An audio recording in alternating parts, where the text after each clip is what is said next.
Am I hearing the music? You are indeed. There it is.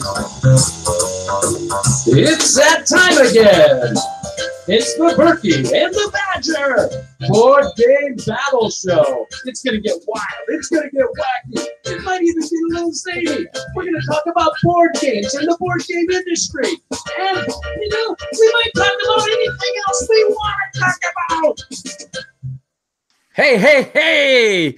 It's the Berkey and the Badger! And we're coming to you. Hello, Babblites! And welcome to the Berkey and Badger Board Game Babble Show and to my wonderful kingdom of Babblelot. I am your right honorable ruler, King Berkey, and I'm here to host this elegant podcast, which is streamed live on YouTube, direct from Babblot. Well, everyone is a board game enthusiast here. From your humble king right down to your lonely street busker. I don't know what a busker is, but it is definitely the lowest of low. And speaking of the lowest of low, my co-host and court jester, welcome, Badger.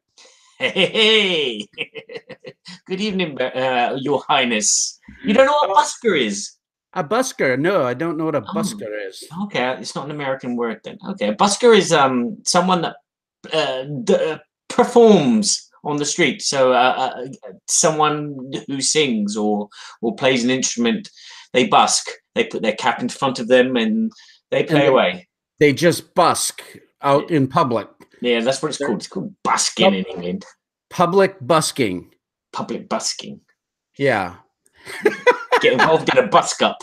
Yes. Yeah, busking. Well, isn't that very special? Well, tell us, Badger, it's been a little bit of a while since we've been together, just a couple weeks here, but we are already on episode 60. Tell us what we're going to be talking about. Oh, yeah. Can you hear those joints?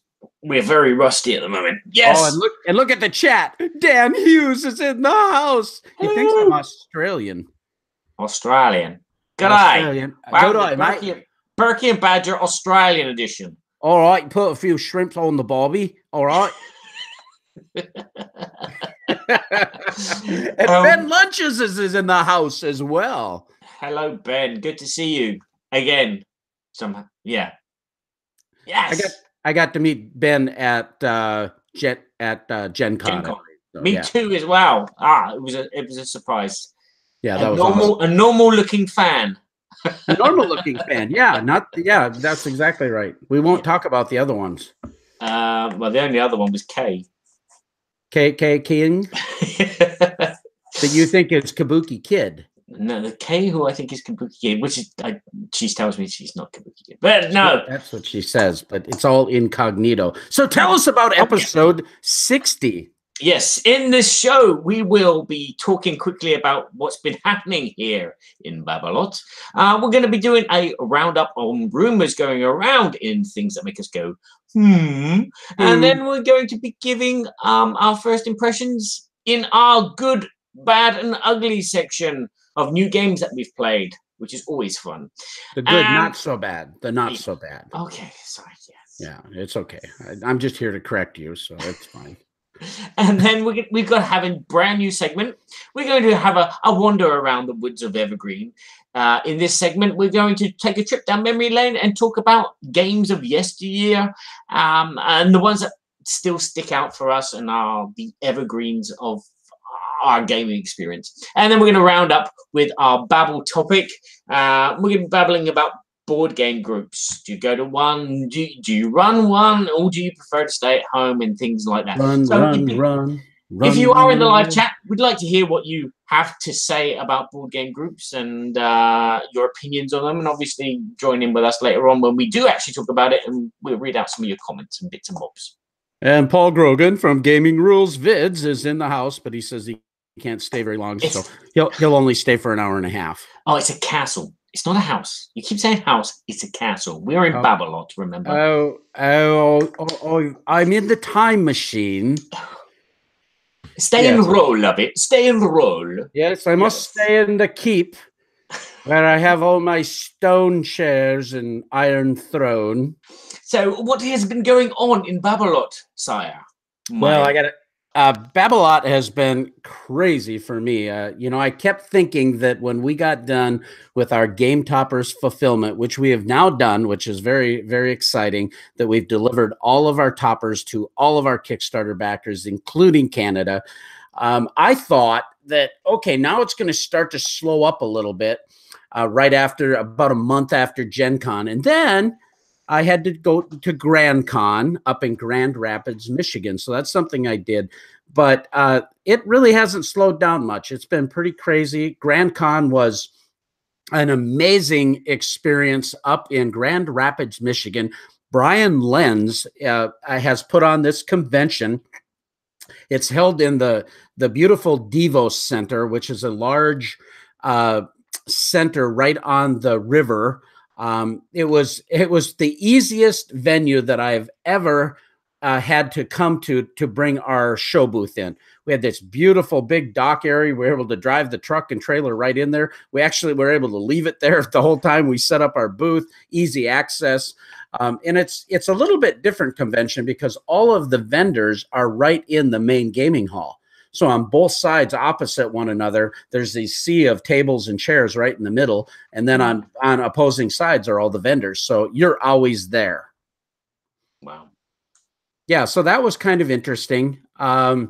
It was a long show, but I had the opportunity to go with Kay King and her friend Maria Schmidt, and they both helped me. And without their help, it would have really been a nightmare to put that all together and then run the booth for that time. But 6 days away, come back to a pile of stuff, and I'm working on a new Kickstarter now for Game Toppers, all kinds of new sizes, innovations, different mats, different accessories. Like when you see what's going to happen with Game Toppers, and then going to the international market, it's going to be crazy, but it's exciting, but a ton of work. So that's what I've been up to. Wow, that's a lot of work. That sounds a lot more interesting than what's been going on here, apart from Gen Con and the Brussels board gaming festival. But me, I've been helping change our downstairs toilet. Oh, yeah. Wonderful. Yes. So befitting of your position. It is really. It really is. Cleaning out the muck and breaking walls and putting new walls up. Just as you can tell, down the walls. DIY is not my thing. Ah, I'm hating every minute of it. Hire a professional plumber. Yes, that's what I want to do, but it's always the boss. The boss. My princess always tells me, no, do it yourself. It's cheaper. Well, make sure when you hire a plumber that they wear a long shirt. I'm just saying. Yeah. Okay. Yeah, a long tail on their shirt. I'm just saying. Okay. So apart from that, yes.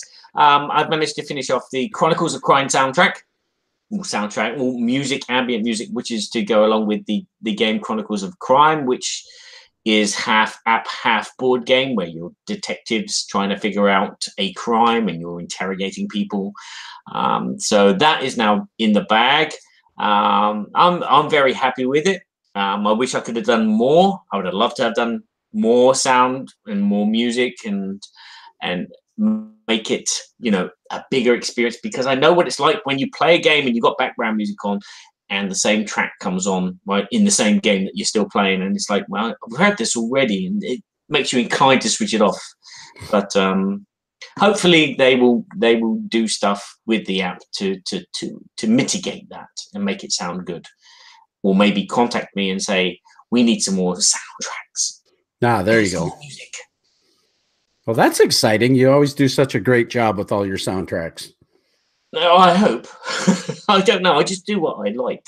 And people say, yeah, that's good. We'll take that. Yeah, fine. Well, we're talking about what's going on, but we want to talk about what's coming up as well, because we both know that something very exciting is coming up, and it's in your neck of the woods. Yes, and that's why we're doing the toilet. So you've got somewhere to sleep when you come over and stay with me. Yes, we're talking about ESSEN.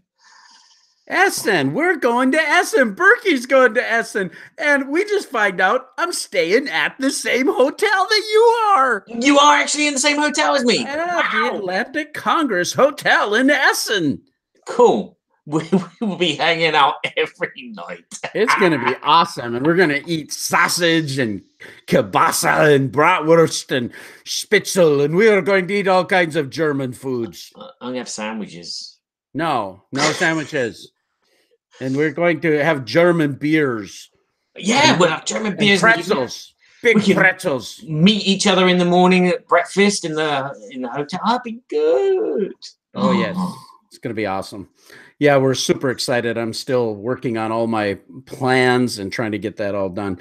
But I guess we could talk about all the things going on in our lives. I don't even know if anybody cares about all that stuff, but but we do want to cut. Probably we've got a new segment I'm really excited about us that we're going to be talking about called the Woods of Evergreen, where we're going to be talking about these wonderful evergreen games that are still evergreen to us. But before we do that, we're going to do our segment that is the news.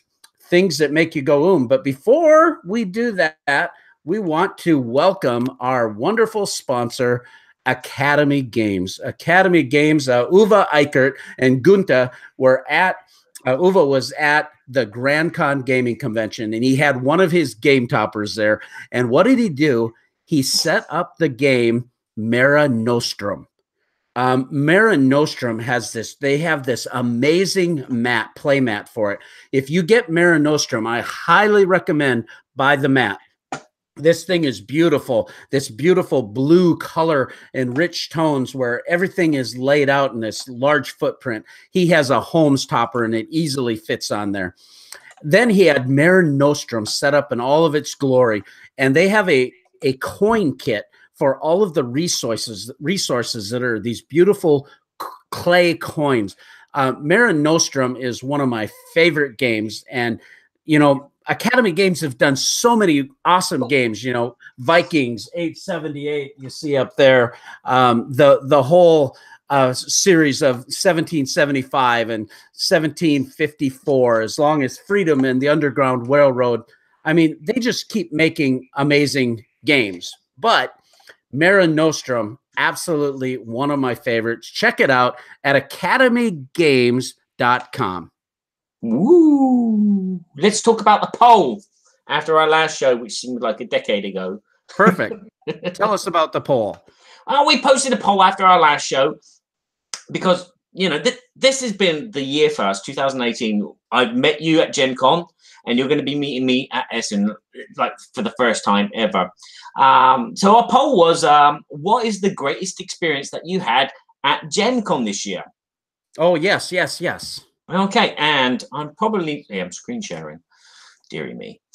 You don't want to look at the Academy Games logo, do you? No, but I want to see that screen share. It just went away. Oh, did it? I'm like, oh yeah, I still got clothes on. Yeah, I thought I was naked for a second.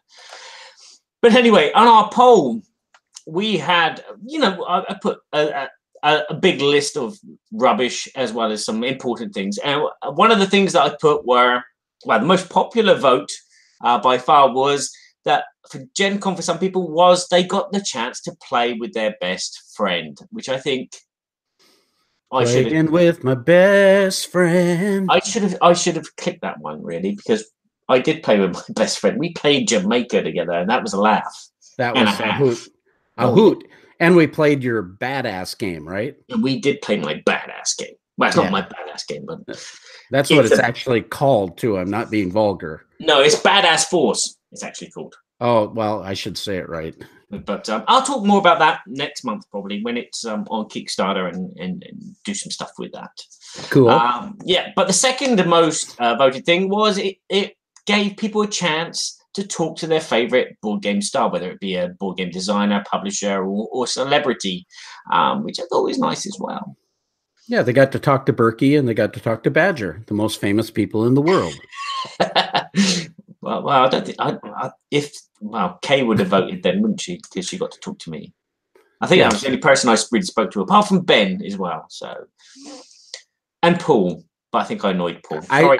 I cannot count the I cannot count how many people came up to me and said, Berkey, I just love the Berkey and Badger board game Babble show. I can't tell you how many.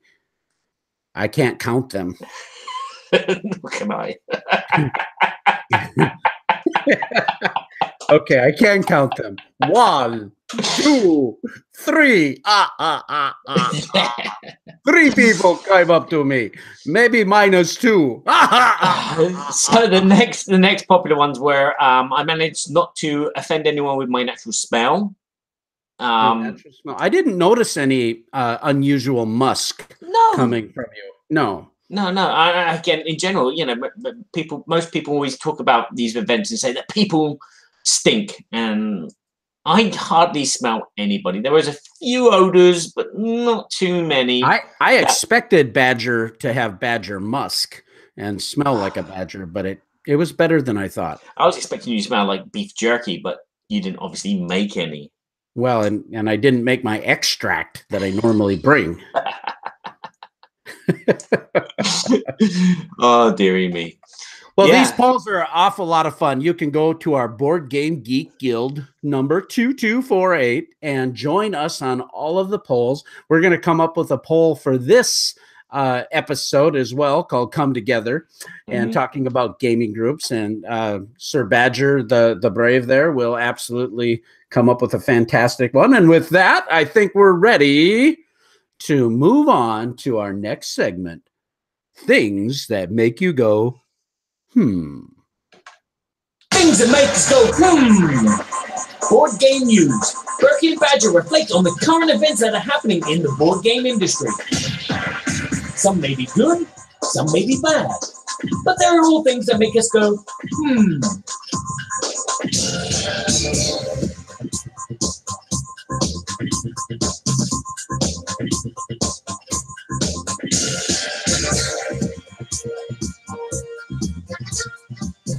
There's a lot going on in the chat, and I haven't had a chance to read it. Oh, it's just Dan mostly just talking about his cheap flights and double-decker trains in Germany, and talking about he doesn't ever smell anybody bad because his olfactory nodes have actually been burnt out from years of abuse, things of that nature. Yes. He's so that Wendy now he's been eating. Well, he takes cayenne pepper and he snorts cayenne pepper. I didn't know that was a thing, but that's Dan. You know, what do you do? Bless him. I feel bad for the man. Yeah, I heard about his dog, Gromit's got no nose. I'm just kidding with you, brother. All right. Things that make you go, Barry, have you got something interesting that's making you go, Yes. I don't know if this is me or not, but I think October is going to be the year of, the time of year that a lot of Kickstarters are going to explode all over the Kickstarter site. You know, that one. Yeah, because I've been approached many times, and a lot of people that want to have videos made for their Kickstarter, they want them in October. And again, I've spoken to a lot of people like Dan King and Forrest Bauer and Lance Meister, and they agree with me that, you know, October, that they can't do anything because it's all Kickstarter videos that they have to make for companies because they got Kickstarters coming. And so I think October is going to be chock-a-block. I wish I could list off lots of them, but I can't. I was going to talk about Claustrophobia though, because Claustrophobia was going to start in October, but they're actually pushing that back to November. Claustrophobia, for you guys, is a game which is by Monolith, and it's a minis game which is a reprint of the original Claustrophobia. It's not a reprint, it's a re-edition with more stuff involved. And they're trying to change Kickstarter in the light of making it more of a storefront, which is good in a way, because basically if you back it, you get the game pretty quickly because they're going to be making the game pretty quickly. So therefore, they don't need to hire a warehouse to store all the games that have not been sold. Also, with the Kickstarter, you're going to get it a lot cheaper than what you would if you bought it from retail, because they're cutting out all the middlemen, so the distributor and then the store. So it's going straight to you, and I think it's good, and I think it's going to be a nice experiment, because this is normally Kickstarter is all about stretch goals and then promises about this and that being added to it, and this Kickstarter has none of that. It's just a flat basic. This is the game. You're getting all of this, and that's it. You pledge, you get it soon. And because they are having manufacturing problems at the moment, because they can't manufacture all the games at once, that's why it's been pushed back from October to November. So, yes, October looks like it's going to be jam-packed from all the Kickstarters which are going to be starting. Yeah, I think it's interesting. You know, obviously Kickstarter has been very prolific in the industry. The last report I saw, that the last 12 months, $145 million was dedicated to the board gaming segment in Kickstarter, which that's a significant number. It's a significant marketing arm using Kickstarter. And then there are differences in distribution, of course. And it's interesting to me to see some of the companies like Monolith, for instance, that are using Kickstarter most exclusively rather than going through distribution. I don't know how I feel about that personally, actually. I feel like it's fine to go to Kickstarter to need to capitalize. That makes good sense to me. But excluding the larger audience and supporting the retail channel, I don't like that side of it. I would like to see us support the retail channel, because I believe another segment in the hobby that is growing, at least for those that are doing it well, is the board game stores that are putting up stores that offer a lot of community. And I would like to see them supported. So personally, there's a little bit of give and take on how I feel about Kickstarter. But yeah, it's an interesting topic. Yeah. And there you go. So what's been making you go, Well, one of the things that's been making me go, is there is a lot of drama going on since this summer. There was some drama at Gen Con, but the drama I'm referring to is recent drama with the GAMA Trade Association.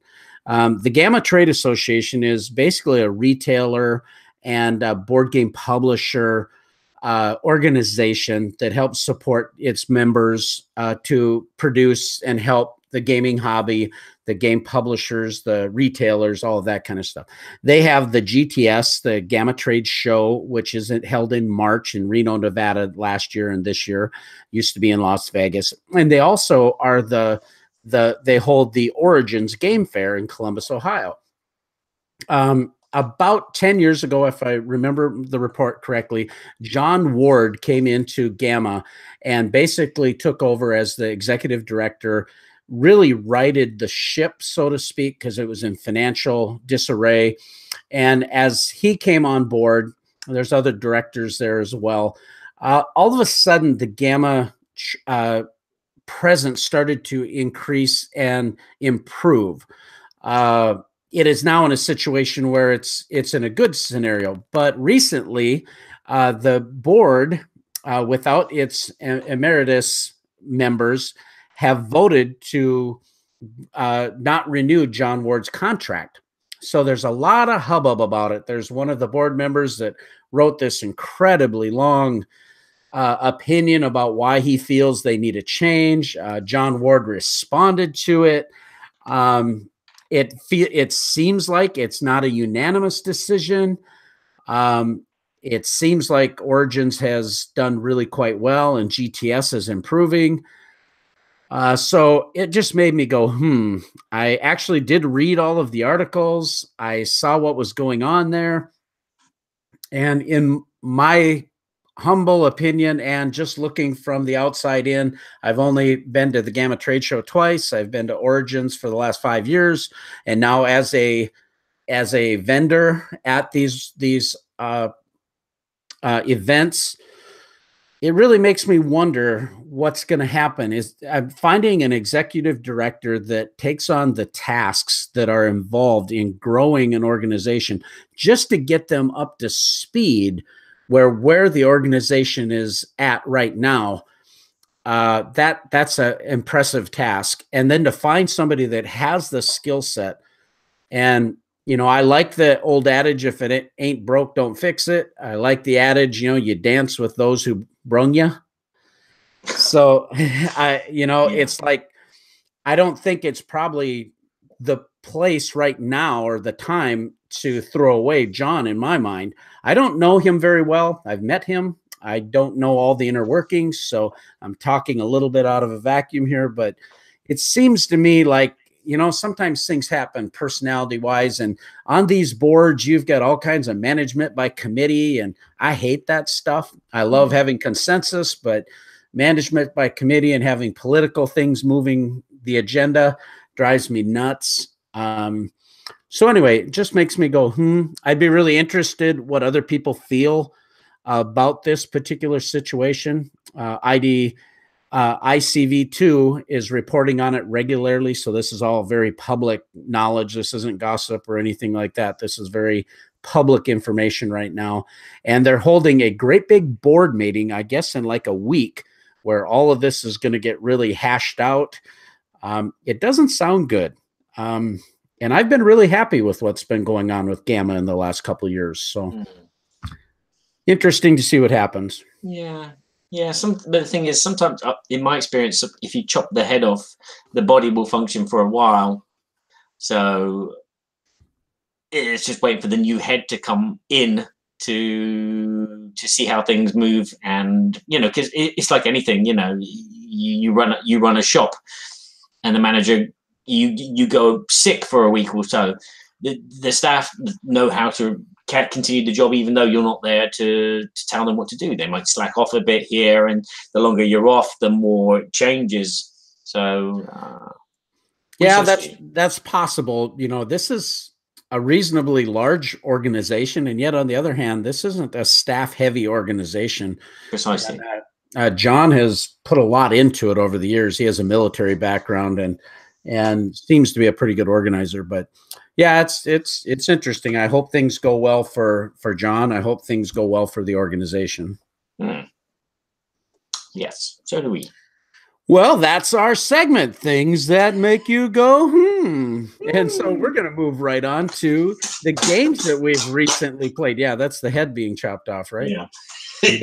do that with chickens, and then you really know what's going on. Oh, I don't want to. No, it's not my thing. I'm squeamish. Yeah. You'd be squeamish if one came running after you.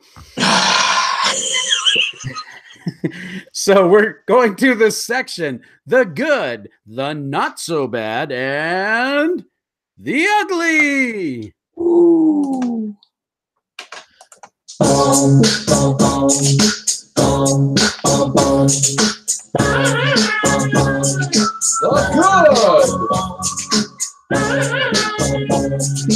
not so bad.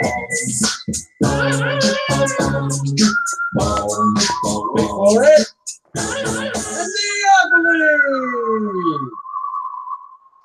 So take us through our good, the not so bad, and ugly, what we're trying to accomplish, and run us through those memes, will you, Barry? Okay, yeah. Oh, okay. For the good, we have the Breakfast Club, who are sat around doing whatever the Breakfast Club does. Which they're in detention. They're in detention. Oh, they're not having breakfast then? No, I don't know why they called it the Breakfast Club. Okay. So what we have is some guy. Sorry, I don't know the Breakfast Club. Yeah, that's the thuggy guy. I know the Wackaday Club. Yeah, that's Judd, whatever his last name is. That's his actor name. He says, "I'm going to be the DM." Mm-hmm. And you have Emilio Estevez there. Yep, and he's the jock stud kid saying, "Really?" Yeah, and then you got Allie Sheely. You know, she's the crazy one. She's going, "This will be exciting." Oh, and there's Molly Ringwald. You know, she's Little Miss Priss. You know, she says, if he thinks I'm playing with him, he's crazy. You know. Yeah, talk to the hand. And then, yeah, Judd Nelson. That's right, Rick. Thanks. Rick Ortloff is in the house. Woo! And Castle. And Dan Hughes said bonk and boob, and I just don't even know what that means. It's funny. You know, whenever you say that, it's funny. But okay, so this other guy, I forget his name, but he's kind of the nerd, and he says, "I wonder what D&D is." Okay, so that's the good. Then we go to the not so bad. Oh, what do we have there? That's the Goonies. The Goonies. Go for it, Barry. We have which one's first? Well, the guy with all the stuff on his mouth. Oh, Chunk. Chunk is saying, Chunk, baby. I can't believe it. It's not butter. And you have Sean Astin's character saying, it's true. And it's Sam. It's baby Sam. Baby Sam, yeah. I didn't even know that. That's baby Sam. It's baby Sam. Cool. And then you have Mouth. Is it Mouth? I think it was Mouth. Mouth. Yeah. I found it at a thrift store. And then you have Data saying, Fortune and Glory. Fortune and Glory. Glory. Dr. Jones. Dr. Jones. Dr. Jones. Dr. Jones. Is that the same actor? It's the same actor. Ah, cool. Who's a now stuntman. So that's not so bad. And then we have the ugly. These guys aren't ugly, are they? No, I think they're from Dan's corner of the world. Yeah, they're ugly. Yeah. That's why Dad grew a beard to distract himself from these four, which is supposed to be fabulous. The fabulous four Beatles. Yep. Yeah. And so what is old Dan McCartney saying? Dan McCartney's. I'm gonna try and do the accent. Bob McCartney. Bob McCartney. Yeah. Yeah. Okay. Paul McCartney. He's saying the same thing. It's the same words. Yeah. He says, "I can't believe it." No, that's nothing like Paul. I can't believe it's not butter. It's insane. Sorry, going into English accent mode. Yeah, say them in the English accents. That'll be better. They're Liverpoolian, so I've got to get that Liverpoolian kind of accent going. I'm gonna Liverpoolian. I'm gonna offend people. I'm gonna have to edit all this out. All right, go. Hey, greetings. Hey, mate. No, I can't do it. So what's the next guy say? Okay. I knew we could win this tourney. I like that because they would have said tourney, not tournament. Tourney. Very good. And then you have John. Next year it will be even better. Yeah. Who's John anyway? John. It's John the toilet man. John. Oh, he's the plumber. He's the plumber. You turn him upside down and all his hair just goes vroom. Oh, it's like a scrub brush. Yeah. You just spin him. I can do Ringo. That's what happens. The three guys just spin him. Okay. Ringo. Thomas was walking down the station. Oh, blimey. No, that's a terrible Ringo. Why can't I do voices? I can't do Ringo anymore. Ringo. Thomas the tank engine. No, Ringo Starr. Ringo Starr. Something like that. Yeah. We'll be in Flux next year around. Yeah. With Flux. I can't speak. It says, will Flux be around next year? So obviously they want a Flux tournament. Oh, right. Okay. You don't really get anything, do you? No, it's. I think it's the team. Off with his head. No. Who? Okay, so that's our good, the not so bad, and the ugly, and that's all we're gonna do. We're not gonna actually talk about any games. No, that's it, because that's taking too long now. Yeah, it really did. All right, so I have a game that I just played. It's a small game, okay, small box, from a very popular company. Okay, so we got to try and guess this, guys. Come on. So you guys got to guess this, but this has 4 little stacks of different kind of characters, and it has different types of armor that gives you extra hit points. It also has little. It could have like a torch. It could have a chalice, things of this nature. You've got it. Well, let me finish. Yeah, you finish. Because you guys got to guess this. We'll see if the chat and all of our millions of online listeners can guess this.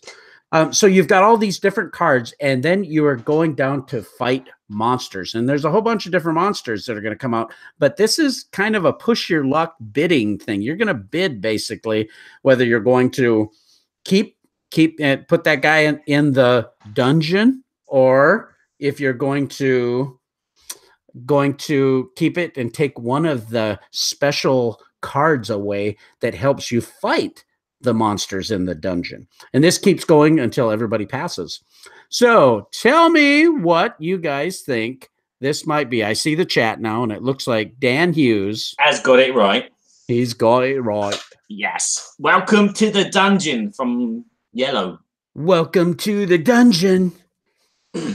Okay, this was a game here. You can see these little cards. Here's the barbarian, for instance. They're printed on both sides, and then he's got this special armor that gives him 4 hit points. He can have a torch. He can have this healing potion. He can have this here is a war hammer, and then this here is a leather shield that gives him extra hit points. And so when you're going into this game, this game can be really nasty. Mm-hmm. It can be really take that when you get people who are, they're putting bad monsters in there and they have no intention of going through the dungeon.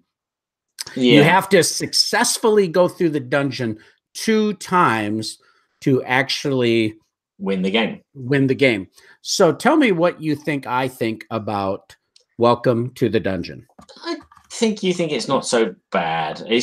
For me personally, it's not a fantastic game. It's a nice kind of bluffing, push your luck game because you're looking at one monster from the deck and you're thinking, okay, shall I put this in the dungeon so I can fight it or someone else can fight it?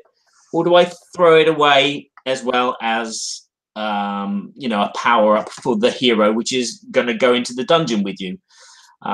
It's fun. It's 5 minutes of fun, 10 minutes of fun, but I don't think it's a great game, and I don't think you'll think it's a great game. I think you think it's okay. It's not so bad. Yeah, that's again our good, the not so bad and ugly segment is an impression segment. So this isn't a full-fledged review where we've played it at all player counts and all that kind of thing. We did play it through with 3 players, and I think that's exactly how I feel. Not so bad. Yeah, it's not so bad. It's not great. It's not like I thought it was earth-shattering fun. When I played The Mind, I was like, oh, this is so awesome. I can't wait to play it again. This was okay. Like you say, it's a great little palate cleanser, quick little in-between game. It's easy to teach. It's produced really nicely. And it was interesting. My son has the expansion to it, and I want to play it. So I don't think it's bad. I don't think it's ugly, but it wasn't like, oh, this is all I want to play right now. So yeah, not so bad. Yeah. Welcome to the Dungeon by Yellow Games. Yeah. I wish it was more players. I wish it was 5 or 6 players. I normally play 2 or 3, and it's kind of like it's missing something. It's missing, that kind of like, do you want to carry on? Or, the ink and gold feeling. Yeah. It wasn't quite the push your luck moved pretty quickly into all of a sudden one person passes, the next person passes, and boom. All of a sudden, oh, I'm stuck in the dungeon and they just took 2 of my biggest weapons away. Okay. So it can have kind of a take that might not be very pleasant for some people. Yeah.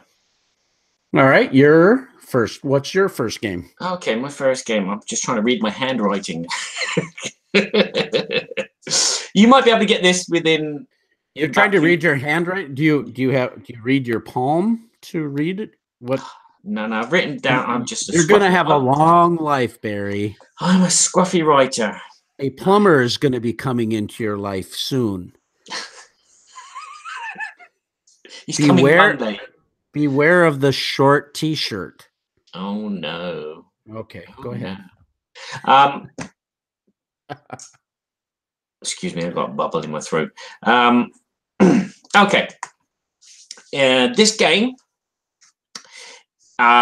is about kung fu fighting with chips. Everybody was kung fu fighting. Have you guessed it? It was fast as lightning. Have you guessed it yet? No, I'm just ad-libbing. I'm ad-libbing. Oh, sorry. I thought you'd get it after that. No, I'm doing okay. Everybody was kung fu fighting is my guess. Okay. No, kung fu fighting. Kung fu fighting with chips. Kung fu fighting with chips. with fists. Okay, with fists, if you want fists. Foots and fists. Yeah, in this game, players will be learning martial arts, so to speak. All right. And you're going to be taking chips and removing them from a big pool of chips. And these chips come in stacks, and they're 4 different colors. And you're going to be collecting them and placing them on your board. And what you're trying to do is you're trying to fill up these 4 colored slots on your board as well. So that's one action you can take some chips. Another action you can do is you can move one type of colored chip from a top of a pile and add it to one of your slots, your 4 colored slots. Another action you can do is well, the thing is with that, you can do it from any player. You can take any player's piece, or you can take one from the middle, or you can take one from yours. Any corresponding colors are the same will go into that slot as well. And there's another action which I've totally forgotten. Splendor Kung Fu Edition. But the object of the game is to have not the least number of one type of the 4 color chips, because otherwise you're eliminated. And then it's a case of the winner will be the player that has 1 pile of chips which is bigger than everyone else's. Crickets. Oh dear. Crickets. You don't know? I don't think I know. The way you're describing it anyway. It's a terrible description. I'm sorry. I want to say something, but I won't. I'm gonna say I don't know. I'm looking on your back shelf. It's not on your back shelf there. Okay, and it should be. So is it senshi? It is senshi. Okay.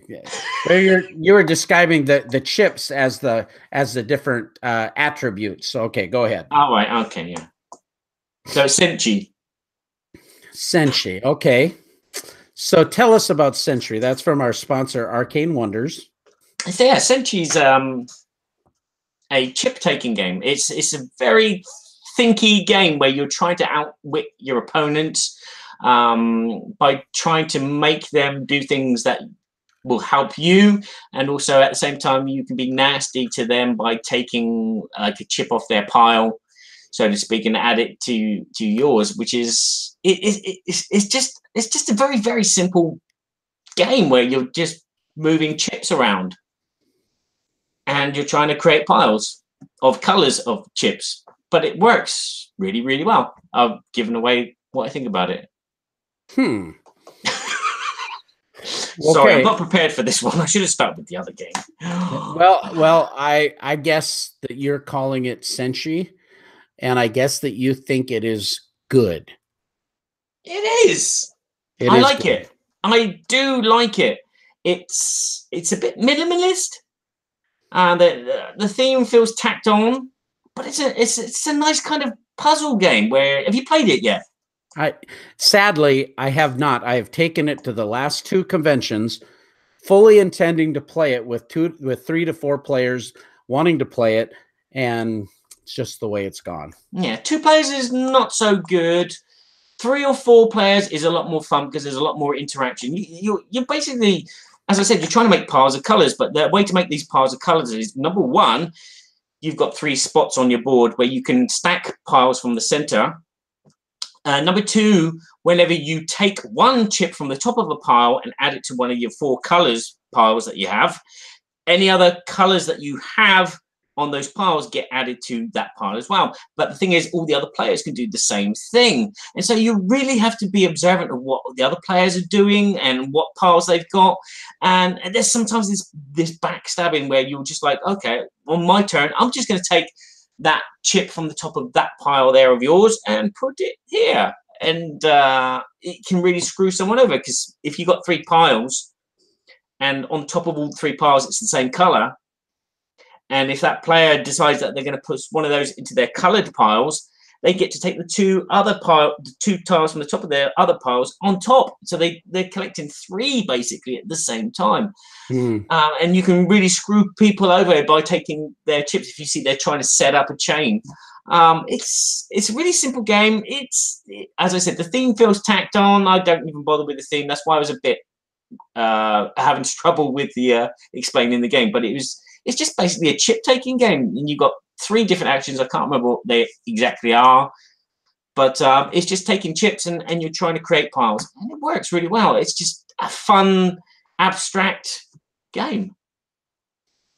Yeah, definitely. I have to get that to the table. I've been wanting to and just haven't got to it because it does look really fun. I watched the video of it, and then I've seen some people do some reviews on it that really feel like it's a great game too. So I look forward to seeing your Board Games Everybody Should review on it.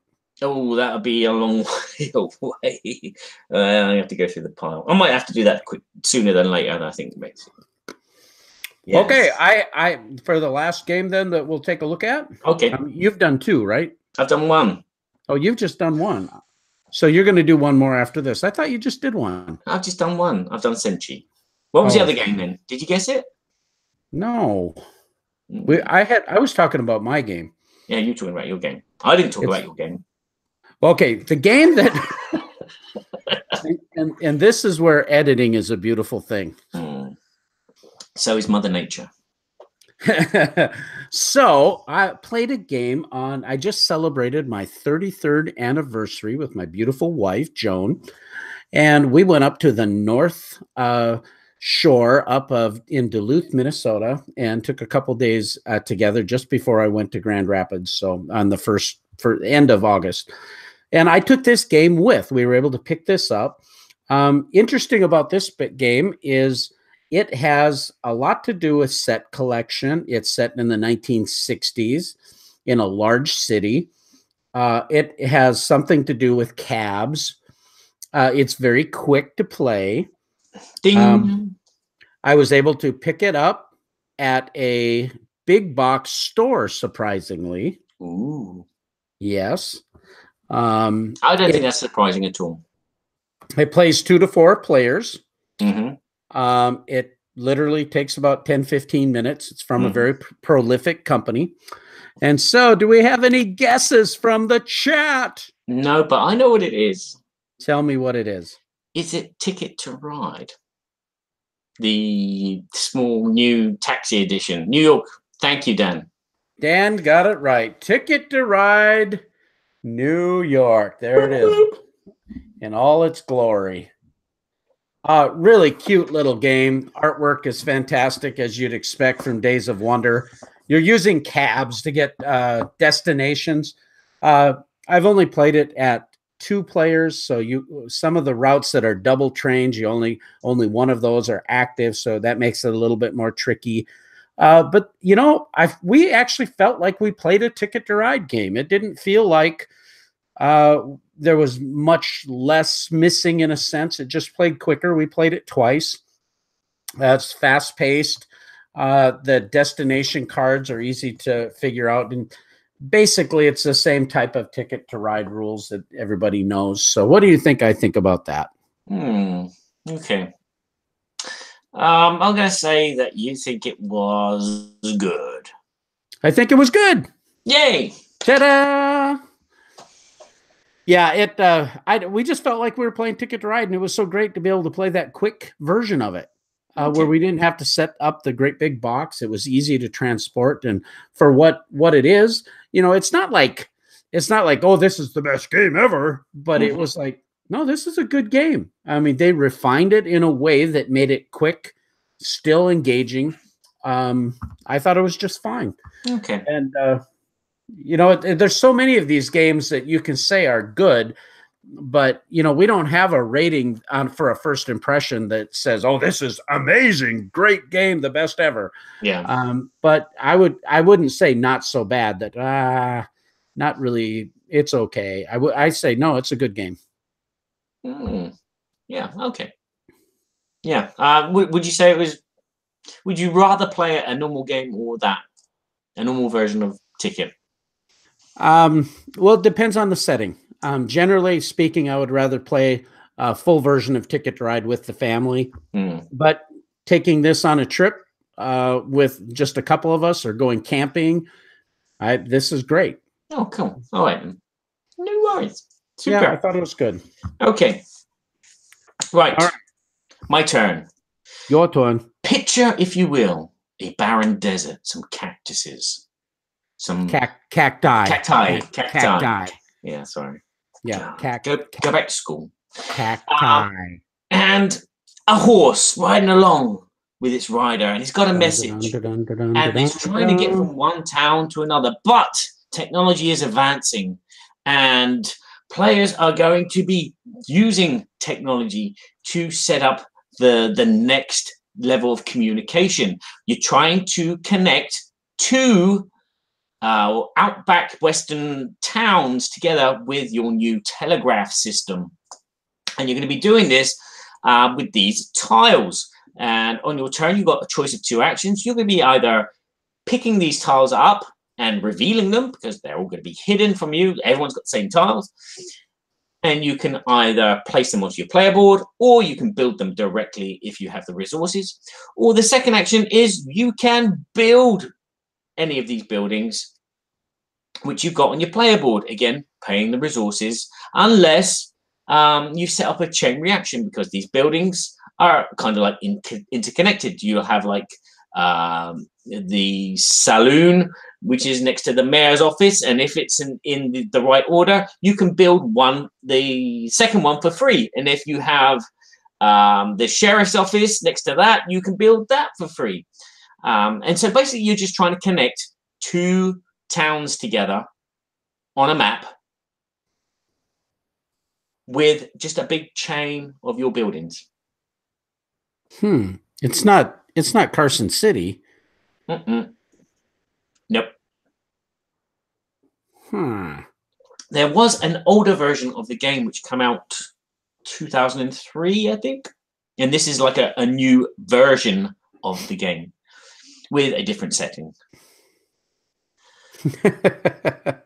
Dan Hughes, Splendor Western Edition.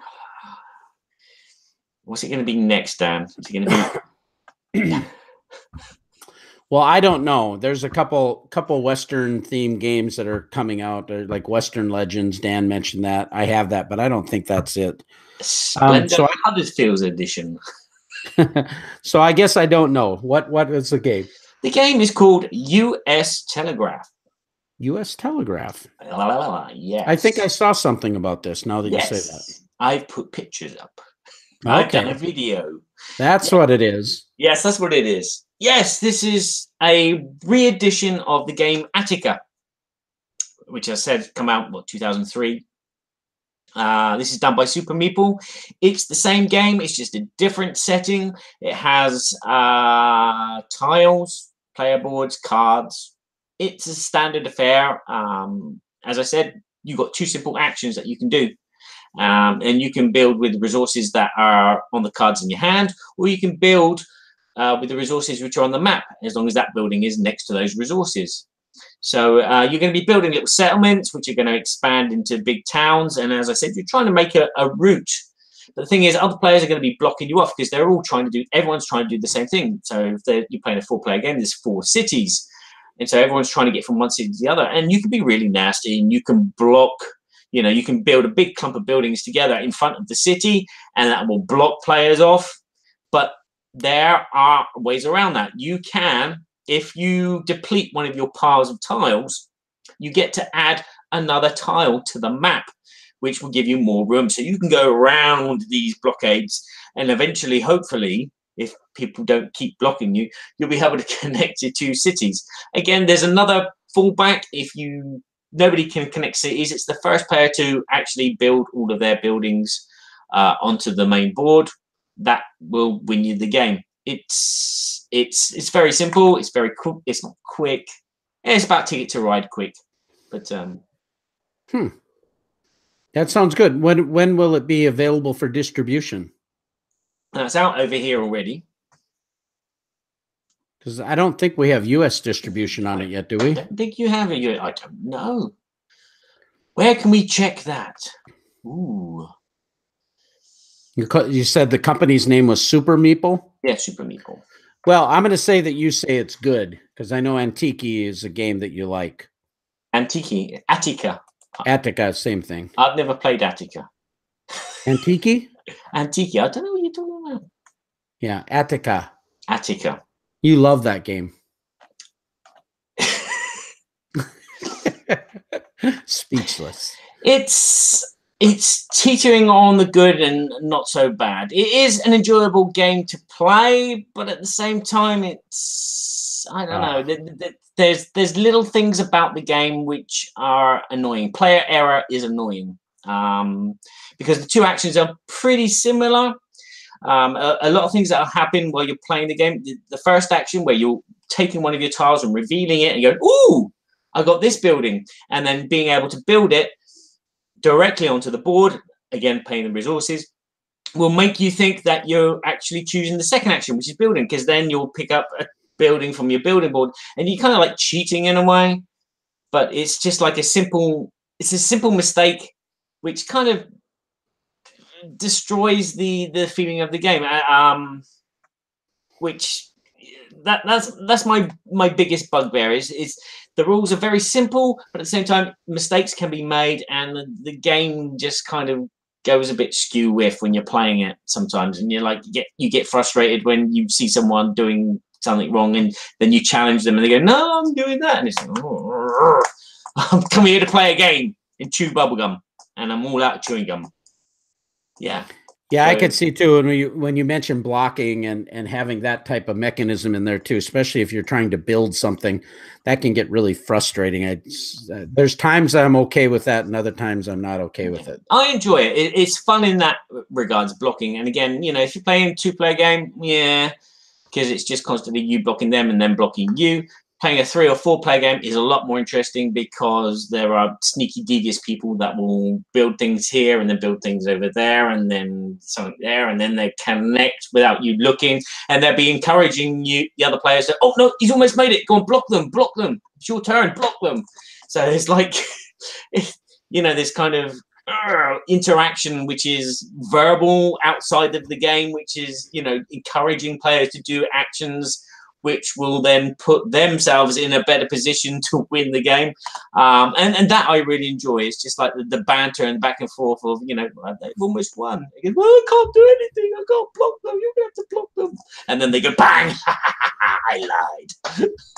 Yeah, exactly.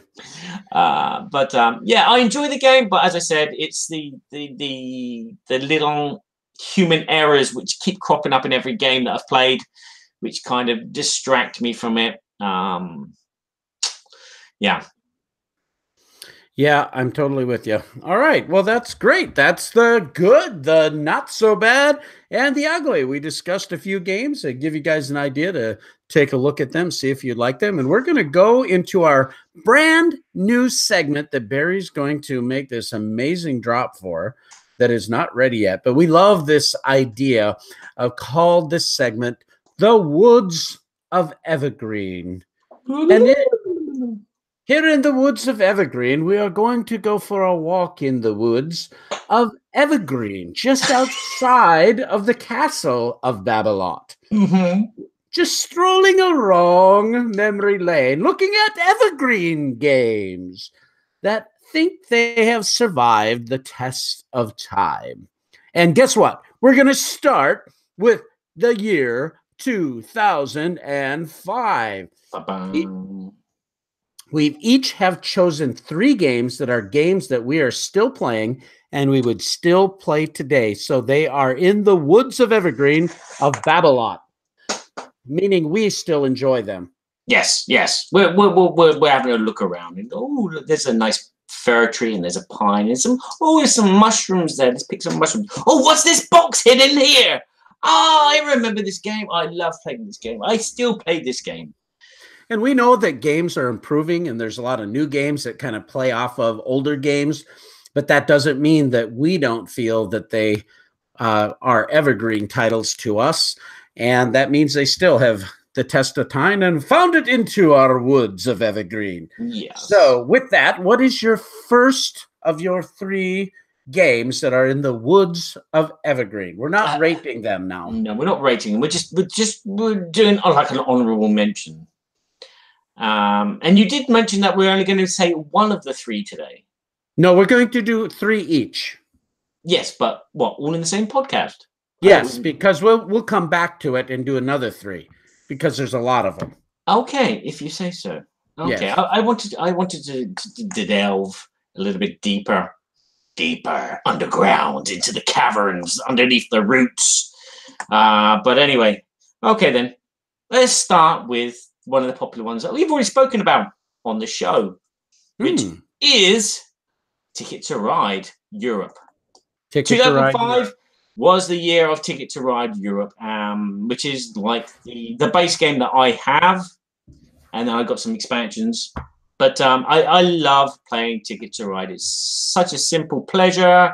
There's no player errors apart from, oh no, I should have built that train there instead of here because you built it there now, and it's like, oh, I'm blocked. I've got to go all the way around. It's just elegant, jolly to look at, and I just love just putting it on the table and just going, let's play, and we don't even need to say anything. You know, you just play. What did you like better about Ticket to Ride Europe? What, in comparison to the other Ticket to Rides? Yes. I haven't played the other Ticket to Rides. I've only got Europe, the base game, plus the little maps. Oh, really? You know, like India and United Kingdom. But yeah, I just, if you've got one base game, you don't need them all. Yeah, and I'm being you said Ticket to Ride Europe, I'm going to actually say Ticket to Ride Europe as well. So we kind of knock them both out together. We may have some duplicates here. We haven't talked to each other about which one, but I pulled Ticket to Ride Europe, and I like Ticket to Ride Europe from the standpoint that it adds a little bit of variability with the passengers and the train houses, that type of situation. It was harder for me coming from North America, knowing the destination routes and not knowing the geography quite as well as the US version. Yeah. So I cut my teeth on the US version. But back in the day when Days of Wonders at Christmas time, you would buy one game and you would get another one for free. Wow. And this happened for several years. It was kind of a customer loyalty program. And anyway, when this came along, it just added that little extra notch. It's got the tunnels and where you've got to have the locomotives and just some of that little extra complexity that just added a little bit of a zip to it. I love the Ticket to Ride Markland version is one of my favorites. I love that. Apparently that's the best one. Yeah, I love that one. But I've got a whole bunch of I've got the Nordic countries and I have the Asia map and whatever. I have the okay. I'm looking at them, but it's the wrong language side. I have a whole bunch of them. And anyway, I love yeah. Zug Yomen Yema Uni and Payas Bas. Yabba dabba doo. Zug Zug. Zug Zug. That, yeah. Zug. Yeah. Anyway. Yeah, great choice. Okay, I'm going to give you my extra one then. Now I'm going to go first. We're going to revolve back and forth. Yeah, might as well. And I'm going to give a little description so that people can maybe guess. The description that I'm going to have is this is a game that has been redone now in a newer version, and it's from one of my favorite designers, Bruna Catala. This has these cool little astronauts that are going to colonize a planet, and there is a mission involved to colonize this planet. And it was recently redone by Fantasy Flight Games or Wind Rider. And I love the game. So do we have any guesses about this? It was Bruno Fiduti as well. Is Bruno Fiduti too? Yeah. Yeah, Fiduti was on there. Yeah. Tutti Frutti. Oh, Rudy. 2 to 6 players, had a steampunk theme, one of Sam Healy's favorite games. It is Mission Red Planet. We just recently played this. We had a fun experience because we were playing on a Game Topper and we had our adventure mat out. And we had the whole game set up. We had all the little astronauts out there and we're just getting ready to go. And we all looked at one another and went, we should be playing on the space mat. Mm. And so we thought, but we've already got the game out. So what did we do? We put it all back in the box, took the adventure mat off, put the space mat back on, set up the game, played the game, had a super fun time. And at the end of the game, we all went, that was so much better that we played it on the space mat. Because it just felt like we were in space playing Mission Red Planet, launching our rockets. And there's a little bit of take that with that game where you can kind of move people around. You're trying to collect all these resources on the planet to get points, and it's played over these 3 rounds. And you've got these cards that you get to play, and other people have the same type of deck of card. And it's just got this fantastic back and forth scenario. Love Mission Red Planet. Great family weight game. Really big hit for me. Oh, I haven't played it. I've heard lots of good things about it, and I can see that I can see why people still play that game, because the mechanisms in the game are very, very, very family style. Yeah, it's fantastic. We love it. Really well produced by Fantasy Flight Games. Okay, my second game is another family style game. It's a push your luck game where you're adventurers exploring. This has also had a re-edition, a new artwork, and it's changed names a couple of times as well. Oh. So yeah, you're adventurers exploring a temple looking for treasure. And I know. The bravest of you that will survive and take the most treasure home. So I didn't think it was 2005, but is it ink and gold? It is. Well done, Dan, as well. Wow. I love that game. Oh, yes. It's such a simple game to get out and play, and it pushes your luck. This, as I said earlier, this is a lot more simpler, more fun version of Welcome to the Dungeon. Welcome to the Dungeon has a little bit more of a complicated element to it, which, when you're pushing your luck, you're pushing the other players' lucks. But in this, you are really pushing your luck and gauging the other players. And it's such a simple game to teach and such a simple game to play. I just wish there was another way to play it. I'm not too happy with the card thing. I wish there was something else that it could do. Maybe an electrical version. As soon as that double thing comes out, whether it's the curse token or whatever those, the snake, as soon as that second one comes out, then you're done. You've died. So do you take what you have and get out of there, or do you keep going? And sometimes you can whenever we're doing gateway games where we have friends come over, that's one of the games we pull out regularly. And we have the little mini box version from Eagle Griffin Games. And it's fantastic. Yeah, I like it, Dan. Coin. Brilliant. Okay, so we'll play that when you come over. Cool. Yep. As well as Jamaica. So we have another game that I saw, and this is a game in a category that I generally do not like. I generally do not like co-ops. Okay. There's a few co-ops that I do like.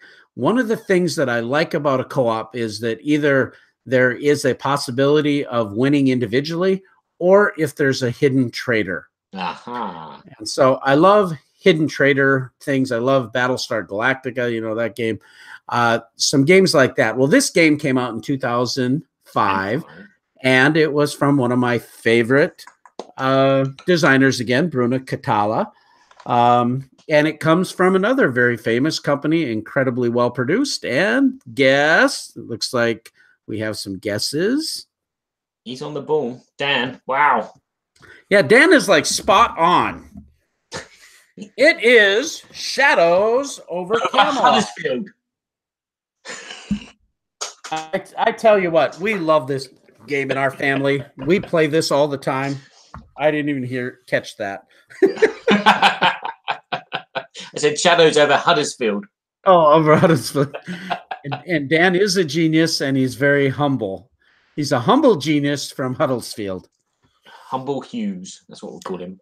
Well, I love the fact that you're going in there and you're trying to take out all these different little missions, and you're trying to get this Excalibur sword. You're trying to go out and fight the Picts and the Saxons, and you've got these catapults that are running around the castle, but if you get too many of them, you're all going to die. So we got to take those out. And, if you've got a hidden traitor there, you never know if you do or not. And you're playing these cards, and every one of us has a special ability that maybe one of us gets to give a card to another person that would help our troop, or, there's a variety of different, special abilities that each character has.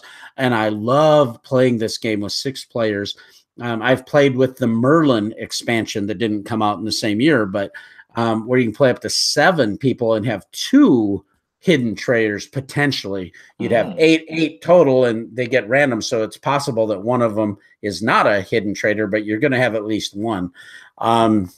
It's just a fantastic game, incredibly well produced, beautiful little minis, great card play, great interaction. Even, I would say, with gateway players that have a little more time, because you can play this game in a couple hours, but you can bring new people in, and they'll get this game. Yeah, I've played it a couple of times. Not enough to say yes, this definitely belongs in the forest, in the wood. Sorry, but you hear about this game a lot, and it's constantly being played. So I think it deserves a tree named after it. Yes, the wood of Shadow of Camelot in the 3rd tree from the left. Tree from the left. 3rd tree from the left, from the tree that smells of bear piss. That's because Dan has been in the woods. Oh no, he has seen it. Engrave it. Just engrave it into the. That's why Dan is guessing all this, is because he has been in the Wood of Evergreen. So what is your last one? I wonder if Dan will get this one. This is, I mean, most of the games that we talked about are like family style games and games that people can introduce quite easily. This game is not so in this case. This is a really big game, and if you've got the expansions like I have, this is going to be a massive game. Go on. I already know. Go on then. Are you really? Go on. What do you think? I'm going to tell you. Twilight Imperium 3rd edition.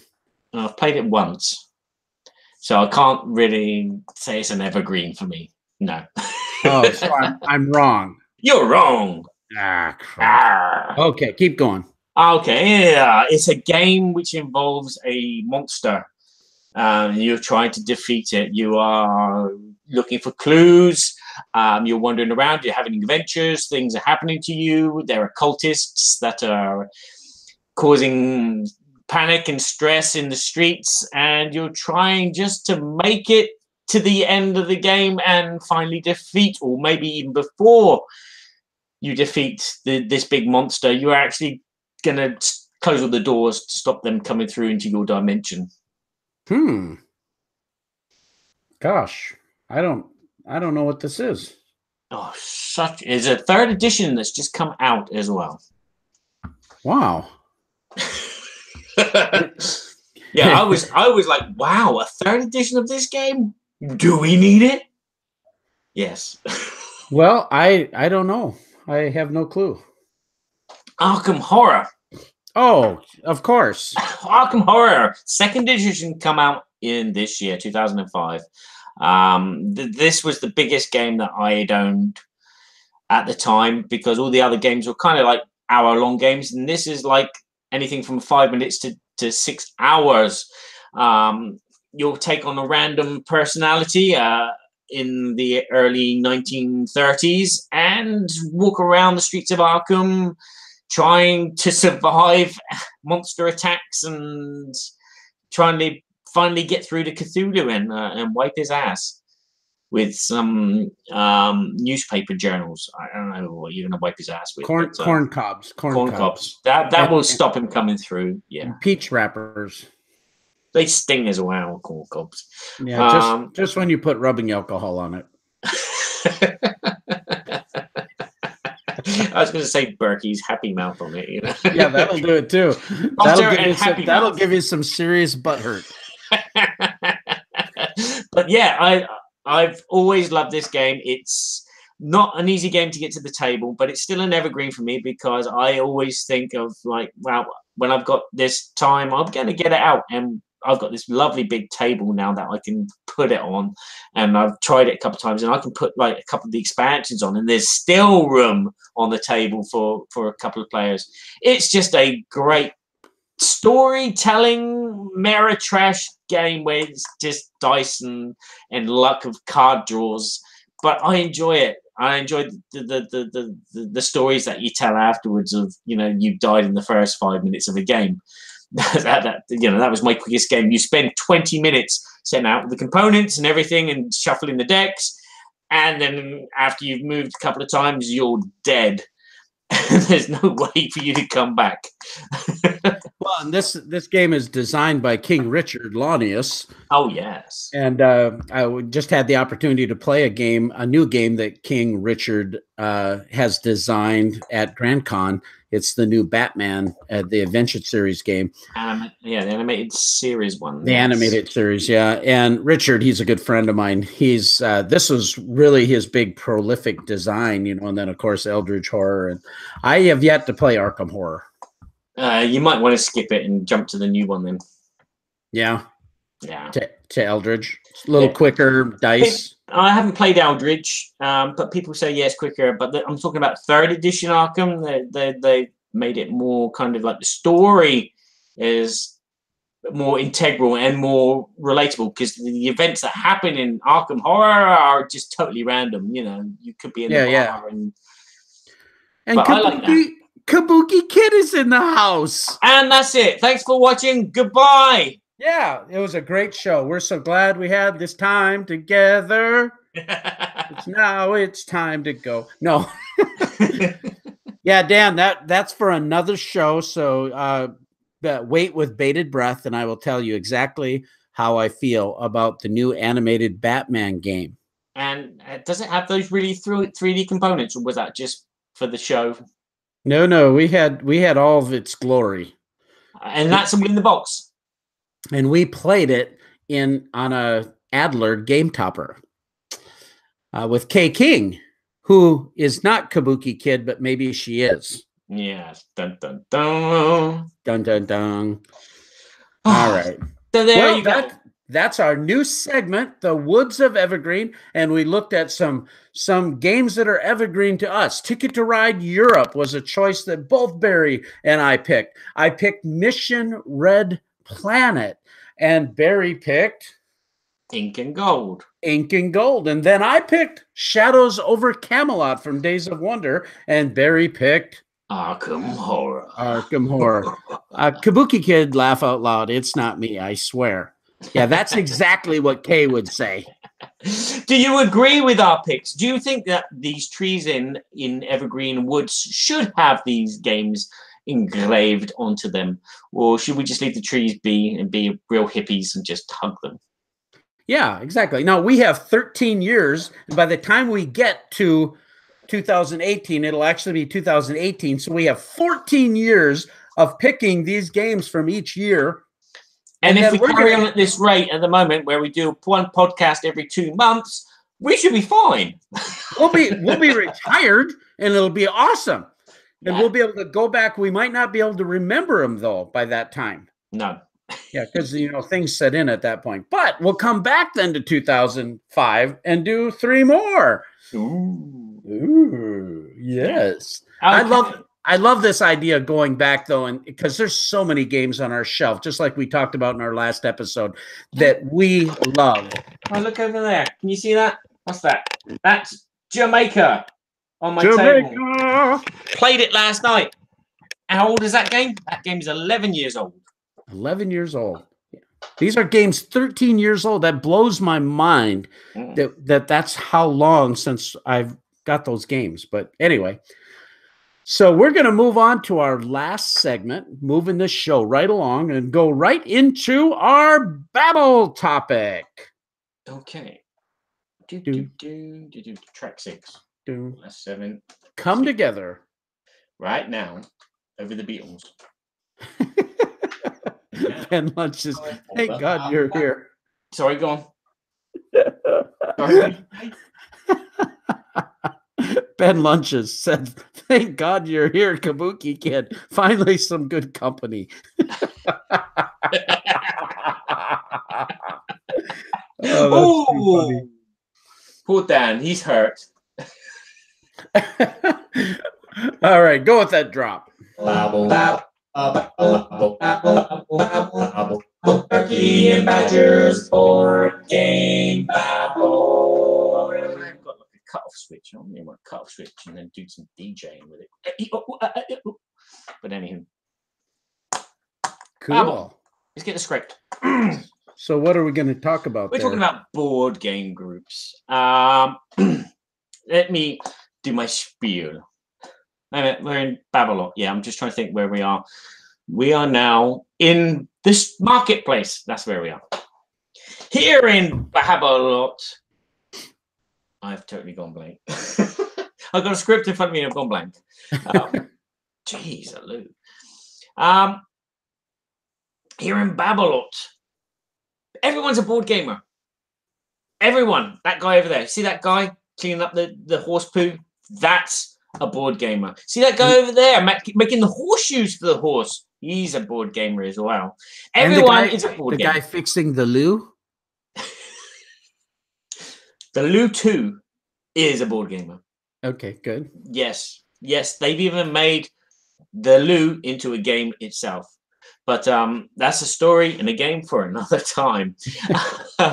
And I've had some bad luck in Babblelot because there's lots of things that have been happening. The local game store here in Babblelot has closed down after 12 years of... So are you saying Babblelot is in France and not in Minnesota? Okay, right. Possibly. Okay, what people don't know about Babblelot... Yeah, but there's an underground tunnel that connects it. We are a multifaceted kingdom. But you are the king, and you live in the castle, and you've got like a whole city inside the castle, where I live outside the castle, and I just come in time after time. So I'm in amongst the muck in the marketplaces and the down and out. We've put your cottage by the dung gate. So in my part of the Babblelot, yeah. My local game store, which is about 20 minutes walk next to that place where you're not supposed to go in with the naked ladies, it's closed down. And that game store was running for 12 years. And they would do like occasionally about 2 or 3 times a month a Friday night game night. And so I've lost a place to play. They also did Sunday Discovery Days as well, which was run by my good friend, Mr. Tappy Mocket, who is a prolific board game designer and board game reviewer here in France, who I'm looking forward to seeing very soon. But wait a minute, no, he's moving away as well. He's moving out of Babblelot. Oh, this can't be happening. And my best friend who lives just around the corner from me, who's my favorite board gaming buddy, he's moved away. So I'm running out of places to play games. Oh yeah, I've got my board game group as well. I set up a board game group, and unfortunately, because of my workload, because Berkey's got me running back and forth here, I've got no time to run the club. So I've put the club on pause for now. So things are bad for me. I've got no board game group. I've got a phone which I shouldn't have because this is medieval. Making jingy songs. It's actually the bells in my hat that are jingling. That was okay. So yeah, I'm having a bad time at the moment. I can't get to play games with my friends unless I invite them around my house. And that's a rare thing because we don't have a toilet now. That's always tough. Yeah, absolutely, always tough. So, board game groups, are they a good thing, a bad thing? Do you run a board game group? Do you have fun with board game groups? Or do you prefer having private kind of things privately? I think one of the things when we're talking about board game groups, there's a variety of ways that these groups start, okay? So a lot of people have developed a group of friends that they've played board games with, for years. I have friends that I played board games with from high school, and that was 30 years ago. So, I mean, it's a unique scenario. And I think the thing about board game groups, just like what you shared earlier, they're very fluid because they change because of different situations that come into people's lives. For myself, I played a lot of board games coming out of high school and into early adulthood. But when I got married, for especially when we had young children, board games went out the door for a while. We just were not playing very many board games. That was before, this renaissance of gaming happened, of course. But it wasn't until about 6 years ago that I became really, really immersed in the hobby at the level that we are now. But really about 15 years ago, right in this time that we're starting to do our Woods of Evergreen, where this renaissance started to happen with Settlers of Catan and all these games. All of a sudden, there were games that were very, very good and very thoughtful and new and innovative that allowed us to say, hey, you got to come over and try this new game. And so generally, we would start with our friends. But when we started to see that dynamic change, all of a sudden, it was like, how do we get more people to play games with, right? Mm-hmm. And so people were starting up these meetup groups where they would gather people together. Just recently, our good friend Jesse Shaky, just a couple years ago, he started a group at the local Fergus Falls library to bring people in to play games there. And then all of a sudden, conventions started popping up all over the place. And we would meet people through conventions to play board games. And some of those experiences, they turned on to online groups playing board games. Yeah. Dan's written that he set up a board game group called the Noble Order of Huddersfield. And they've been going for 5 years now. And the group started from 8 people and is now 40 to 50 people a week, which is incredible. Fantastic. I started my group about 4 years ago with 8 people, and we still have 8 people. And nobody wants to take responsibility apart from me. So it's me that brings the games. It's me that opens the room. I've got free access to a nice big room, which is about a 5-minute walk from my house. And nobody comes. Wow, 8 people come. 7 people come. But well, that's part of it. What Dan just said. He said the fluidity is why I like a big game group. I actually ideally like a small group of friends, but it's a bit fragile. And that's what I found happening as well. Everybody has got different stages of life. When my son was at home, we had regular gaming night because he likes to read rules. Good night, Dad. I'm going to bed now. Oh, can you lend me the rule book for Galaxy Truckers? I need something funny. I jest there, but I mean, there was, that changed when he went to college. So he wasn't available to play as often. So that changed the dynamic of our group. I have a group of guys that are engineers at Otter Tail Power Company, and they used to come over every Tuesday night and we would play games. But there became a point where I started doing media and I'm getting all the new games and I'm wanting to try all these new games. And that started to get a little wearisome for people. Like, hey, we're always playing a new game. Can't we just play Power Grid? Yeah. Can't we just play this? And yeah, absolutely we can. But the dynamic of groups is very interesting. And like Dan says, they can be fragile because you've got a lot of different personality types, right? Yeah. You get that one guy in the group that's always just trying to put the screws to everybody or is maybe playing a little atypical. That can grate on different people's nerves or other situations that are, you get one guy that he hates everything. You got any negativity. Generally speaking, our game groups haven't been any of that. We've had really good gaming people who are considerate of one another, enjoy being with each other, but life changes, right? It does, yes. Yeah, I mean, at the moment, it's a lot of little Robin being a handful. We can't really take him to the club, so my wife has to stay home, and she's like the secretary of the club, and she normally explains games as well as myself. And obviously, that's probably why people don't come, because I'm terrible in French. Yes, they speak French in the south quarter of Babblot. It's like, I don't know, it was invaded, maybe. Yes. Ben says that he's lucky. He's got 3 groups. One group of friends, around about 4 to 7 people.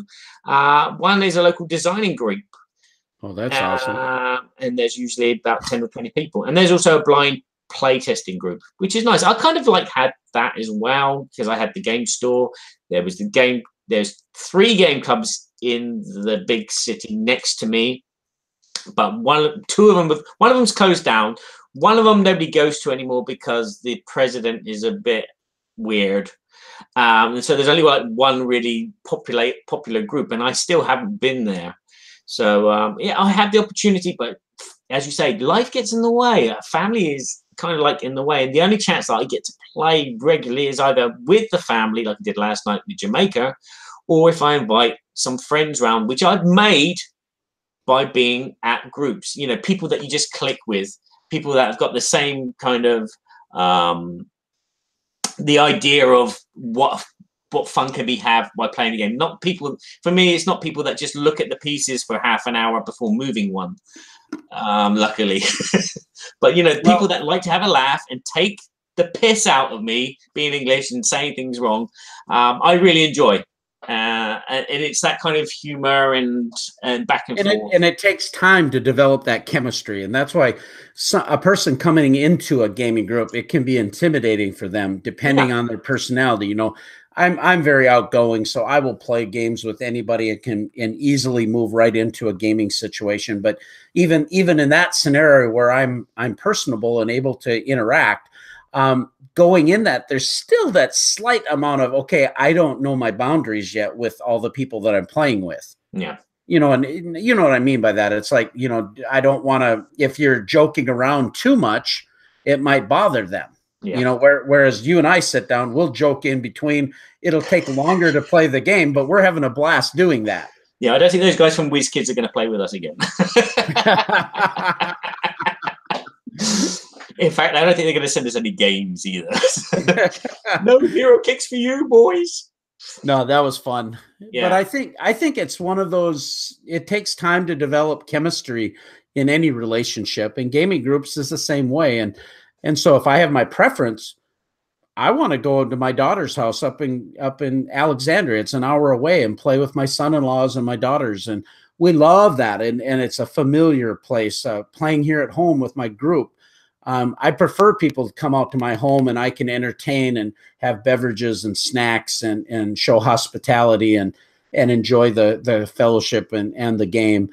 But there's other times, you know, it's nice, like tomorrow, Saturday, I'm actually going to Alexandria to play with Kelly Hughes. He's a professor at the college there that helped us at our you met Kelly. Yeah. Helped us at our booth. He's going to teach us all Firefly. Horseradish Hughes. That's what we call him. Horseradish Hughes. And so I think that he knows the game really well. He's going to teach it, and we're going to play at their store, and that's going to be a different environment. I don't know any of those people except Kelly. Mm-hmm. But I thought, you know, this will be kind of a fun thing. And who knows, maybe I will and this is the thing, who knows, maybe you'll meet that next best friend. Yeah. Maybe you meet that next person that, oh, you like this kind of game? I love that kind of game. The relationships I have in this hobby now would have never happened had we not had these interactions. Precisely. That's how I made all my friends when I first moved to Babblelot here in the South End. It was a case of, you know, I only had the family and the cousins and the aunties and the uncles, and that didn't help me. But, you know, going to a gaming group, meeting people, listening to them explain rules, and them helping me out with my French, it's been immense. And I've made some great friends, and as I said, they come around from time to time. There's friends that I'd like to have come around, but you know, they live so far away. We have to make it like a day event thing, because we have the same mentality. And like when we go to the game group, that's the thing I want to say is, when you go to a game group, do you still play with those same people, or do you try and mingle with some of the other players and, you know, spread your humor and your personality? Yeah, you know, for me, I just try to be myself. But, you know, Dan says he's made magnificent friends through gaming. And I remember the first time I met Dan at Dice Tower Con, and we played Baseball Highlights 2045. And I enjoyed watching Dan's segments on Board Game Breakfast. But when we actually got to sit down and play with one another, it was a deeper connection between us. We just really enjoyed each other's company. It was a lot of fun. And I think that's the possibilities that happen with game groups. And so we're always trying to expand the game group so that if somebody does leave the group for whatever reason, life happens. You know, I think, you know, I think you always do want to bring new people in and you know, you can vet people, so to speak, that you're playing with people that you want to play games with. I mean, there's not every out now. You gotta laugh. not everybody, you know, fits a group. And, you know, I've been in a few situations where I've had a particular individual that I really don't want to invite to my home. He's a younger person that's a little bit off, and it's hard to play games with him. So if I were playing to reach out to him on a personal level to play game would be a different thing than bringing him into the group, because it would kind of disrupt the group a little bit.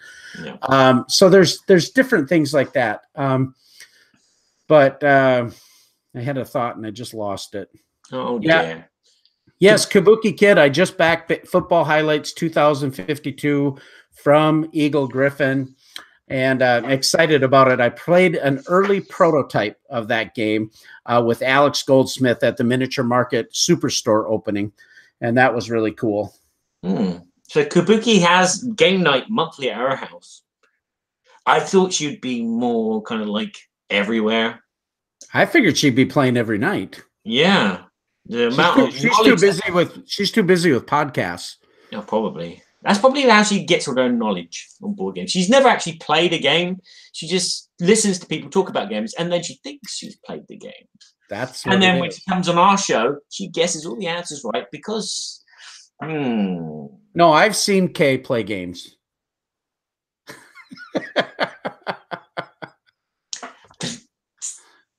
Crickets. She's just signed off. No, we love you, Kabuki. Well, the thing that about gaming groups, you know, we've had Rick Ortloff, he's in the chat here, and Jesse Shaky, and they live, you know, Jesse works a lot and his kids are in hockey during the winter, so he isn't able to be in the group. Rick is, you know, on the other, you know, a good hour away.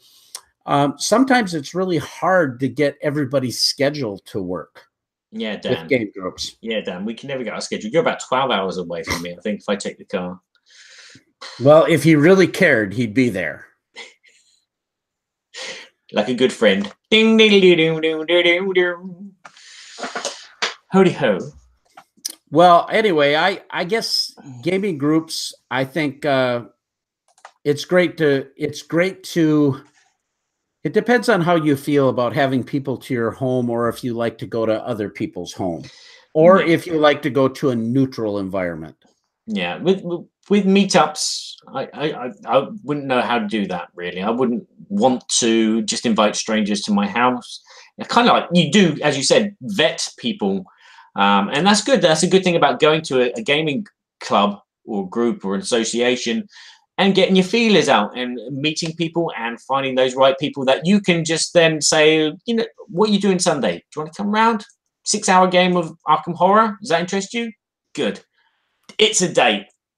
And that's great. But do you want to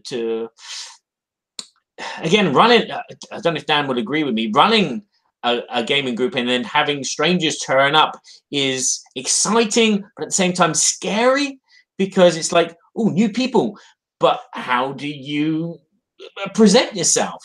For me, that's really hard because I have this language barrier to understand every single word that I'm saying to them.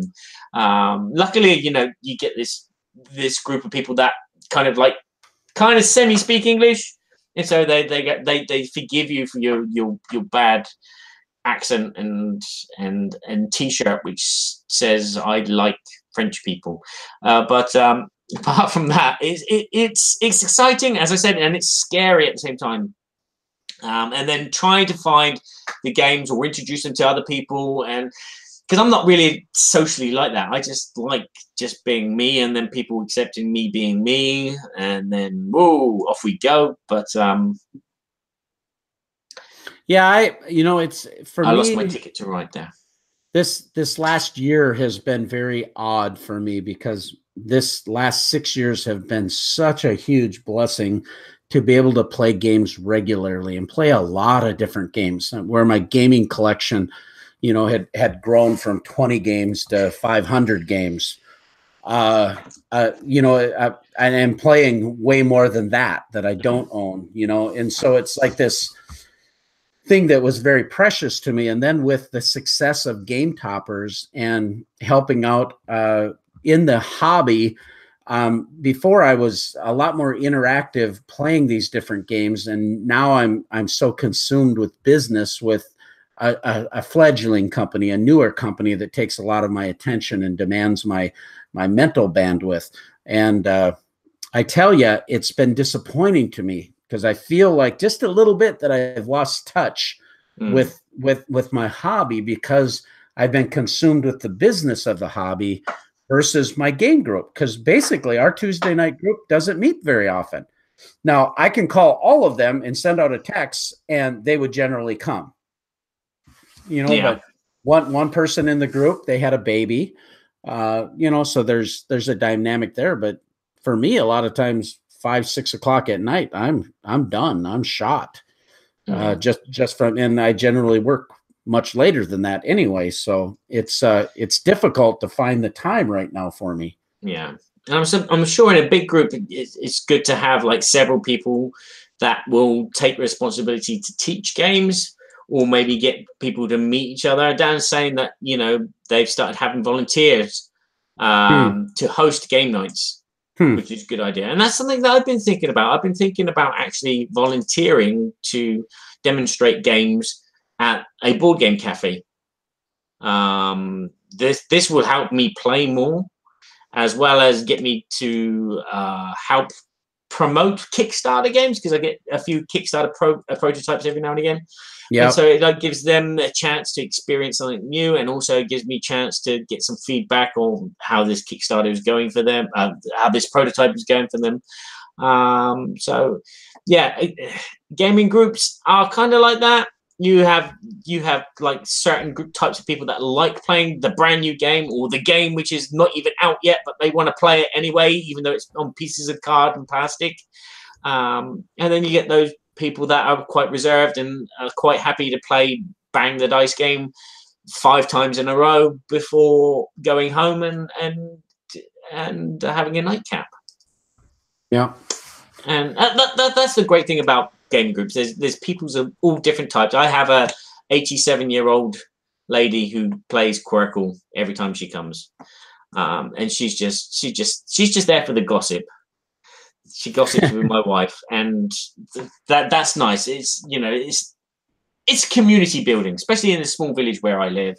You just sit down and you just like take tiles and you talk about what Mrs. Miggins did down the road. Well, it's not Mrs. Miggins, it's Mrs. Fleur. But Dan and Kabuki make a good point about spreading out the stress, because sometimes having a regular group can be stressful, because it's like, I've got to get home from work. I have to get ready to teach a game. My room isn't set up yet. The game isn't set up. For me, when I have people over, I generally will have the game selected by the group, tell everybody what games they want to play, come to a consensus, have it set up. And then I'm not the games teacher generally. If I've played a game many times, I'm a good teacher, but teaching a new game, it's not for me. So it's one of those things that you have to have all those cogs kind of working. And if you can have people take some of the load, share the load, Frodo. I'll share the load. Then you can make it to Mordor. Yeah. I think that's the problem that I have with my gaming group is there's no one to share the load with. I've had a couple of people turn up time and time, and they've been like big game players and been able to demonstrate games to other groups of people while I'm demonstrating games to another portion of the table. But it's like it is a stress to have to just keep teaching games and keep teaching games and keep teaching games for a whole night for 4 hours, maybe less. At the end of the day, it's a great pleasure just to see people laughing and communicating and bundling together. So there are advantages to having a game group, and there are advantages to having like your regular group of just friends.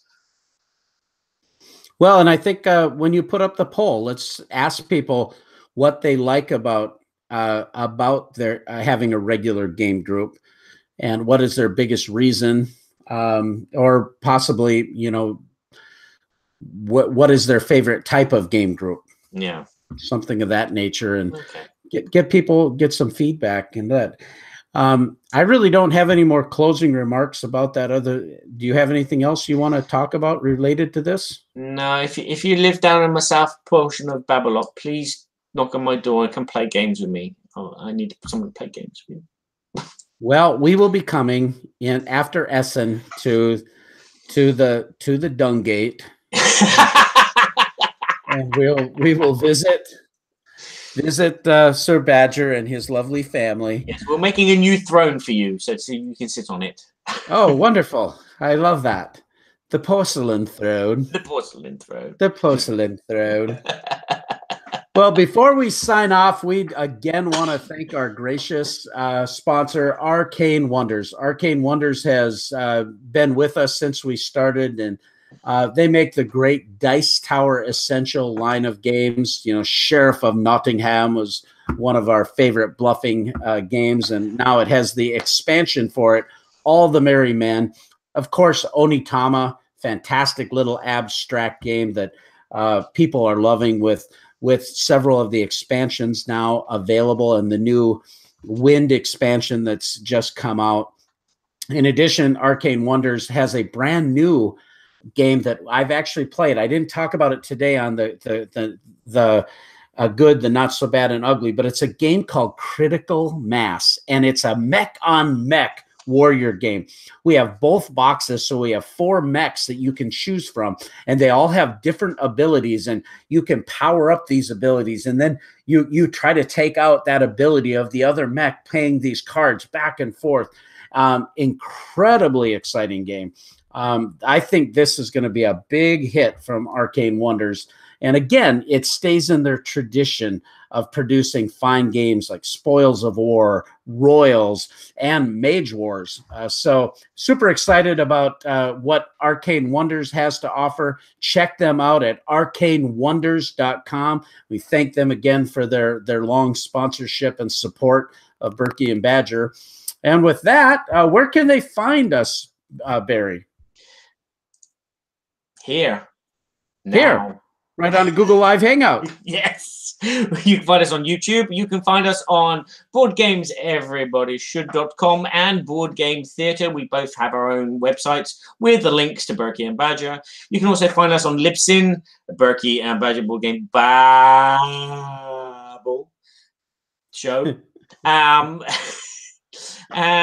anything. I think if you type in Berkey and Badger anywhere, it will find us. I think we're the only Berkey and Badger out there, or Babble show, or whatever. But that's where you can find us. Yeah, the Board Game Geek Guild 2248 and all of our Facebook stuff. You can find me at Board Game Theater on Facebook and Twitter as well, and you'll see us sharing all of this information. We'd love to have you join us. You can listen to past episodes and enjoy that. And I got to say, the professional audio version of Berkey and Badger, which this is not. This is a couple monkeys with a keyboard, and we never should. See, look what happens. See, just he goes flying off just the way it goes. The professional audio edit that Barry does is fantastic with all the fun drops, and it cleans up some of the things. So if you want to listen to us on iTunes on your commute or on Stitcher Radio, you can find us at Berkey and Badger Board Game Babble. Yeah. And you won't see us picking our noses on the podcast. No. Well, with that, Barry, I think we've got another show in the books, and it's been fun talking to you. So glad to connect with you again. And in our next show, we're going to have a special guest. Stay tuned, and you'll hear all about it. Oh, who's that? Well, I told you already about it. Okay. I've got a special subject for our special guest, which I haven't told you about yet. Oh, I have a special subject as well. Oh, we're going to have a battle of this. We're going to have a tournament of subjects. Oh, the joust of subjects. Touche. And we'll be playing our game show, so we're going to have a lot of fun with that. So stay tuned to more Berkey and Badger. With that, Barry, go ahead and send us out. Thanks, Ben. Thanks, Dan. Thanks, Jesse. Thanks, Kabuki. Thanks, Rick. Thanks, Kabuki. Thanks, Dan. Thanks, Rick. Thanks, Berkey. Thanks, Dan. Thanks, Paul. Yeah, Paul. Thanks, Jesse. Ben. Thanks, Dan. Thanks for joining us. Awesome, guys. Thank you so much. Play us out. Some music? Would that do? Something like that. So great to have you guys in the chat. Seriously, we love it that you join us. Thank you. Don't go. Music's not working. Oh, that's why. Volume's down. We're so glad. Oh, dearie me. Yeah. Screen share. We're so glad we had this time together. And now it's time to go. It won't be long until we have another show. So keep us in mind, get online. Berkey and Badger will be back in no time. In no time. Blooper time. We can come back at blooper time if you want. Bloopers. Bloopers. Bloopers. Say something stupid. Bloopers. Bloopers. Bloopers. Bloopers. Bloop. Bloop. Bloop. I think we're still live. We are still live. I'm waiting for some bloopers to happen. Bloopers.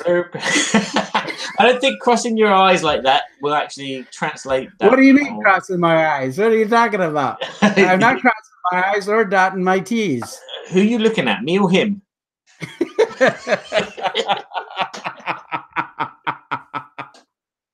Ciao for now. Bye.